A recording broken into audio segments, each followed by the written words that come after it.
Good morning. We have to do quick videos. D2L will not allow me to upload a video more than 5 minutes. So this is part one, value stream management. It's a pretty good book.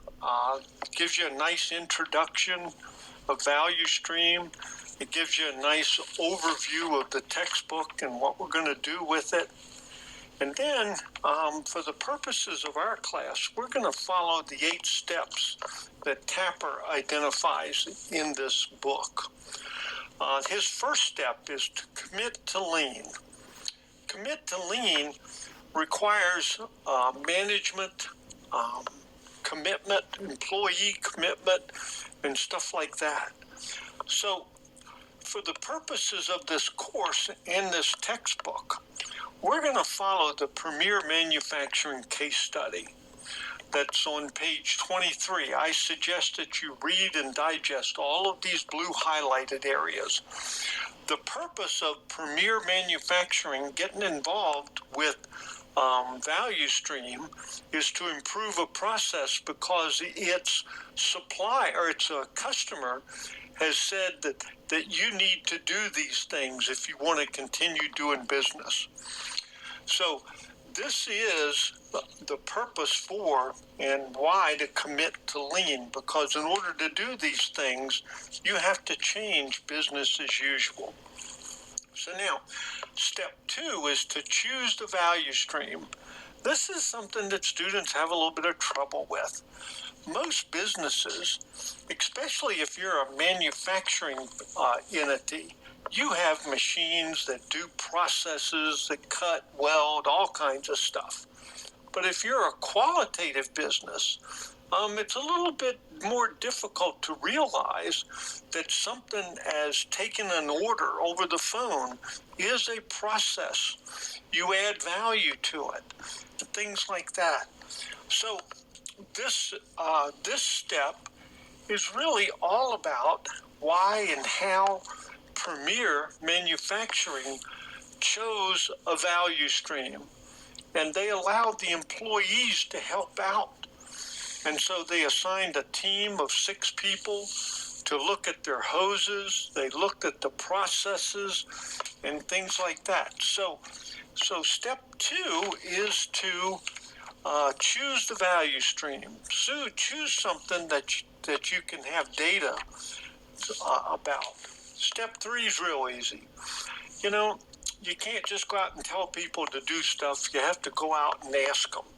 But when you ask them, you find out that they don't understand exactly all the terms and what it means to do stuff. So what you have to do is train people in what it is you expect from them. And so the Premier set up teams of people. The people then identified some things where we could probably use improvement, and that's sort of the stuff that they're going to do. Step 4, most important, it is the current state.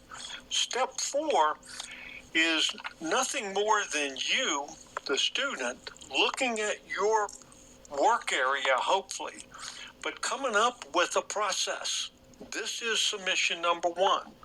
You could take Post-it notes, take a picture of it. That's submission number 1. But be warned, this becomes your process.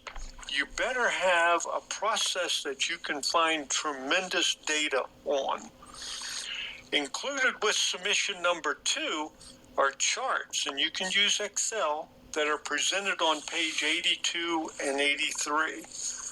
But for now, you need to read all this, and all this data is presented by the Premier. Okay, they've identified quantitative data, the number of operators, the number of seconds time available, changeover, cycle time. These are the things that you need.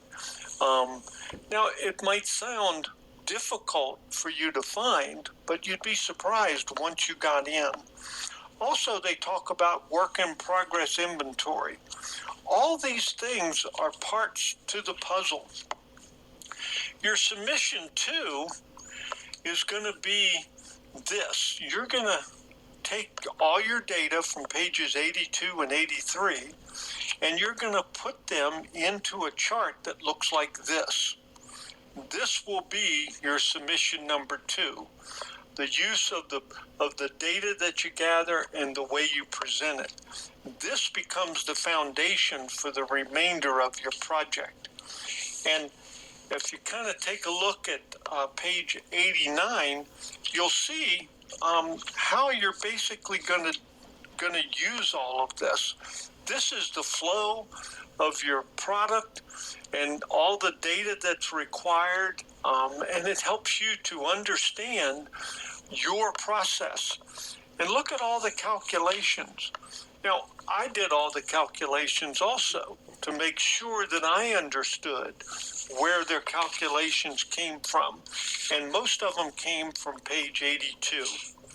Okay, I have to stop this video now, and then I'll be back with part 2.